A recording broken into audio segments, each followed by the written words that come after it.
قرآن ہے میرا رہنما، قرآن شفا ہے، نور ہے قرآن، جلا دل کی میرا قرآن، رضا رب کی میرا قرآن، قرآن قرآن۔ الحمدللہ رب العالمین والصلاة والسلام علی سید المرسلین، اما بعد فاعوذ باللہ من الشیطان الرجیم، بسم اللہ الرحمن الرحیم۔ الصلاة والسلام علیک یا رسول اللہ وعلی آلک واصحابک یا حبیب اللہ، الصلاة والسلام علیک یا نبی اللہ وعلی آلک واصحابک یا نور اللہ۔ میٹھے میٹھے اسلامی بھائیوں اور مدنی چینل کے ناظرین، سلسلہ ہے ایک قصہ ہے قرآن سے۔ قرآن ہے میرا رہنما، قرآن شفا ہے، نور ہے قرآن، جلا دل کی میرا قرآن، رضا رب کی میرا قرآن، قرآن قرآن۔ آج کون سا قصہ سننا ہے؟ آج کون سا واقعہ سننا ہے؟ آپ نے زندگی میں بہت سارے عصا، بہت ساری لاٹھیاں دیکھی ہوں گی، مگر آج ایک جنتی لاٹھی کی بات کرنی ہے۔ جی ہاں، ایک ایسی لاٹھی، ایک ایسا عصا جس کا تذکرہ قرآن پاک میں کئی بار آیا اور بڑے ہی منفرد اور بڑے ہی انوکھے انداز میں آیا۔ وہ جنتی لاٹھی کس کے پاس تھی؟ اس لاٹھی سے کام کیا کیا ہوتے تھے؟ اور اس لاٹھی کے کیسے کیسے کمالات تھے؟ سننا ہے، سمجھنا بھی ہے اور اس سے کچھ درس بھی حاصل کرنا ہے۔ آئیے توجہ کے ساتھ سنیے۔ یہ حضرت موسیٰ علیہ السلام کی وہ مقدس لاٹھی ہے جس کو عصائے موسیٰ کہتے ہیں۔ اس کے ذریعے آپ کے بہت سے ان معجزات کا ظہور ہوا جن کو قرآن مجید نے مختلف عنوانات کے ساتھ بار بار ذکر فرمایا۔ اس مقدس لاٹھی کی تاریخ بہت قدیم ہے، جو اپنے دامن میں سینکڑوں ان تاریخی واقعات کو سمیٹے ہوئے ہے جن میں عبرتوں اور نصیحتوں کے ہزاروں نشانات ستاروں کی طرح جگمگا رہے ہیں، جن سے اہل نظر کو بصیرت کی روشنی اور ہدایت کا نور ملتا ہے۔ یہ لاٹھی حضرت موسیٰ علیہ السلام کے قد برابر یعنی 10 ہاتھ لمبی تھی، اور اس کے سر پر 2 شاخیں تھی جو رات میں مشعل کی طرح روشن ہو جایا کرتی تھی۔ یہ جنت کے درخت پیلو کی لکڑی سے بنائی گئی تھی، اور اس کو حضرت آدم علیہ السلام بہشت سے یعنی جنت سے اپنے ساتھ لائے تھے۔ حضرت آدم علیہ السلام کے بعد یہ مقدس لاٹھی حضرات انبیاء کرام علیہ السلام کو یکے بعد دیگرے بطور میراث ملتی رہی، یہاں تک کہ حضرت شعیب علیہ السلام کو جب یہ لاٹھی ملی، جو قوم مدین کے نبی تھے، جب حضرت موسیٰ علیہ السلام مصر سے ہجرت فرما کر مدین تشریف لے گئے، اور حضرت شعیب علیہ السلام نے اپنی صاحبزادی حضرت بی بی صفورہ رضی اللہ تعالی عنہا سے آپ کا نکاح فرما دیا، اور آپ 10 برس تک حضرت شعیب علیہ السلام کی خدمت میں رہ کر آپ کی بکریاں چراتے رہے۔ اس وقت حضرت شعیب علیہ السلام نے حکم خداوندی کے مطابق آپ کو یہ مقدس عصا عطا فرمایا۔ پھر جب آپ اپنی زوجہ محترمہ کو ساتھ لے کر مدین سے مصر اپنے وطن کے لیے روانہ ہوئے اور وادی مقدس مقام طوا میں پہنچے، تو اللہ تعالیٰ نے اپنی تجلی سے آپ کو سرفراز فرما کر منصب رسالت سے مشرف فرمایا۔ اس وقت اللہ تبارک و تعالیٰ نے آپ سے جس طرح کلام فرمایا، قرآن مجید نے اس کو کس طرح بیان کیا ہے، آئیے سنتے ہیں۔ وَمَا تِلْكَ بِيَمِينِكَ يَا مُوسَى قَالَ هِيَ عَصَايَ أَتَوَكَّأُ عَلَيْهَا وَأَهُشُّ بِهَا عَلَى غَنَمِي وَلِيَ فِيهَا مَآرِبُ أُخْرَى۔ ترجمہ: اور اے موسیٰ، یہ تمہارے دائیں ہاتھ میں کیا ہے؟ عرض کی، یہ میرا عصا ہے، میں اس پر تکیہ لگاتا ہوں اور اس سے اپنی بکریوں پر پتے جھاڑتا ہوں، اور میری اس میں اور بھی کئی ضرورتیں ہیں۔ مآرب اخرى، دوسرے کاموں۔ اس کی تفسیر میں حضرت علامہ ابو البرکات عبداللہ بن احمد نصفی علیہ رحمۃ اللہ القوی نے فرمایا کہ مثلاً اس سے کیا کیا کام ہوتے تھے، ذرا سنیے گا۔ اس کو ہاتھ میں لے کر اس کے سہارے چلنا، نمبر 2 اس سے بات چیت کر کے دل بہلانا، نمبر 3 دن میں اس کا درخت بن کر آپ پر سایہ کرنا۔ نمبر 4 رات میں اس کی دونوں شاخوں کا روشن ہو کر آپ کو روشنی دینا۔ نمبر 5 اس سے دشمنوں، درندوں اور سانپوں، بچھوؤں کو مارنا۔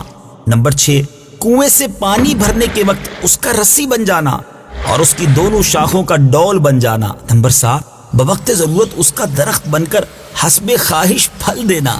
نمبر 8 اس کو زمین میں گاڑ دینے سے پانی نکل پڑنا وغیرہ۔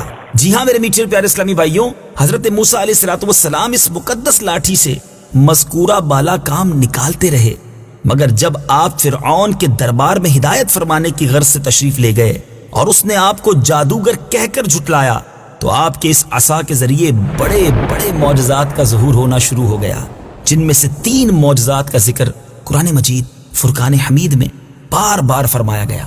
آپ نے دیکھا کہ ایک لاٹھی اور اتنے سارے کام ہوتے ہوئے بھی، اتنے کمالات ہوتے ہوئے بھی، اب جب مقابلہ ہے فرعون سے تو اس لاٹھی سے اب بڑے بڑے معجزات کا ظہور ہونا شروع ہو گیا۔ 3 معجزات جس کا ذکر قرآن مجید میں آیا، ان میں پہلا معجزہ عصا اژدہا بن گیا۔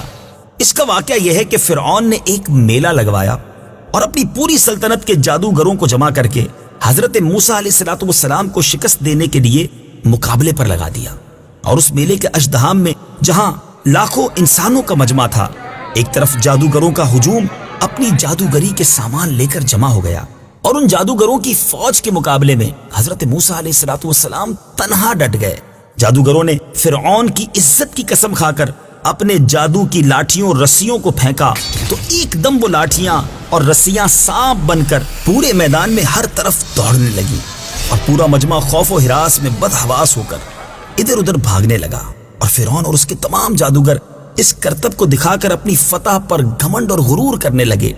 اب جوش شادمانی سے وہ لوگ تالیاں بجا رہے تھے اور اپنی مسرت کا اظہار کر رہے تھے۔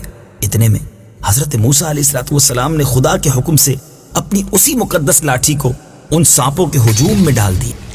اب یہ لاٹھی، اب یہ عصا ایک زبردست بہت بڑا اژدہا بن گیا۔ اب یہ ہیبت ناک اژدہا جادوگروں کے تمام سانپوں کو نگل گیا۔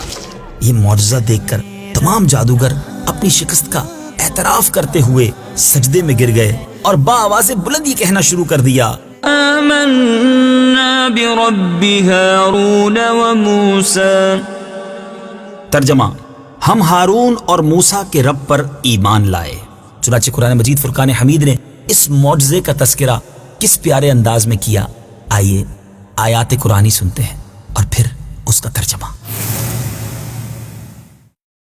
قالوا يا موسى إما أن تلقي وإما أن نكون أول من ألقى۔ ترجمہ، انہوں نے کہا اے موسیٰ، یا تم عصا نیچے ڈالو یا ہم پہلے ڈالتے ہیں۔ قال بل ألقوا فإذا حبالهم وعصيهم يخيل إليه من سحرهم أنها تسعى۔ ترجمہ، موسیٰ نے فرمایا بلکہ تم ہی ڈالو، تو اچانک ان کی رسیاں اور لاٹھیاں ان کے جادو کے زور سے موسیٰ کے خیال میں یوں لگی کہ وہ دوڑ رہی ہیں۔ فأوجس في نفسه خيفة موسى۔ ترجمہ، تو موسیٰ نے اپنے دل میں خوف محسوس کیا۔ قلنا لا تخف إنك أنت الأعلى۔ ترجمہ، تو ہم نے فرمایا ڈرو نہیں، بے شک تم ہی غالب ہو۔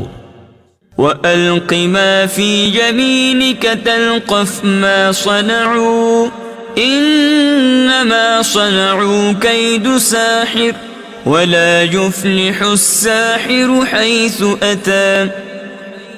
ترجمہ، اور تم بھی اسے ڈال دو جو تمہارے دائیں ہاتھ میں ہے، وہ ان کی بنائی ہوئی چیزوں کو نگل جائے گا، بے شک جو انہوں نے بنایا ہے وہ تو صرف جادوگروں کا مکر و فریب ہے، اور جادوگر کامیاب نہیں ہوتا جہاں بھی آ جائے۔ فألقي السحرة سجدا قالوا آمنا برب هارون وموسى۔ ترجمہ، تو سب جادوگر سجدے میں گرا دیے گئے. وہ کہنے لگے ہم ہارون اور موسیٰ کے رب پر ایمان لائے. میٹھے میٹھے اسلامی بھائیوں اور مدنی چینل کے ناظرین، جنتی لاٹھی کا تذکرہ جاری ہے. انشاءاللہ اگلے سلسلے میں جنتی لاٹھی کے مزید کمالات کے بارے میں سنیں گے. یہ واقعہ بھی جاری ہے مگر ہمارے سلسلے کا وقت ختم ہوا ہے. مدنی چینل دیکھتے رہیے، انشاءاللہ فیضان قرآن سے دل منور ہوتے چلے جائیں گے. ایک کوشش ہے کہ مزید قرآن پاک سے محبت ہو، دلچسپی بڑھے، پتہ تو چلے ہمارے کلام پاک میں کیسے کیسے پیارے پیارے واقعات ہیں. تو قرآن پاک پڑھنا، سمجھنا، سننا اپنی عادت بنائیے. اگر آپ دنیا میں کہیں بھی ہیں اور قرآن پاک سیکھنا چاہتے ہیں، سمجھنا چاہتے ہیں، آئیے دعوت اسلامی کے مدنی ماحول سے وابستہ ہو جائیے. ہمارے الحمدللہ مدرسۃ المدینہ بالغان دنیا بھر میں کئی مقامات پر موجود ہیں. ذرا اپنے قریبی اسلامی بھائیوں سے رابطہ کر لیجیے. مدنی منوں اور مدنی منیوں کے لیے مدرسۃ المدینہ قائم ہے، جہاں حفظ و ناظرہ بغیر کسی فیس کے کروایا جاتا ہے. اور تو اور اگر آپ کسی ایسے ملک میں ہیں جہاں دعوت اسلامی والوں کو تلاش کرنا کچھ مشکل ہے، تو آپ ایسا کیجیے، مدرسۃ المدینہ آن لائن میں داخلہ لے لیجیے. جی ہاں، دعوت اسلامی کی ویب سائٹ www.dawatislami.net پر جائیے اور مدرسۃ المدینہ آن لائن پر کلک کر کے اپنا داخلہ کر لیجیے، رجسٹریشن کروا لیجیے. گھر بیٹھے ہی انشاءاللہ آن لائن قرآن پاک پڑھنا آپ کے لیے آسان ہو جائے گا. صلو علی الحبیب صلی اللہ تعالی علی محمد صلی اللہ علیہ وسلم. قرآن ہے میرا رہنما، قرآن شفا ہے، نور ہے قرآن، جلا دل کی میرا قرآن، رضا رب کی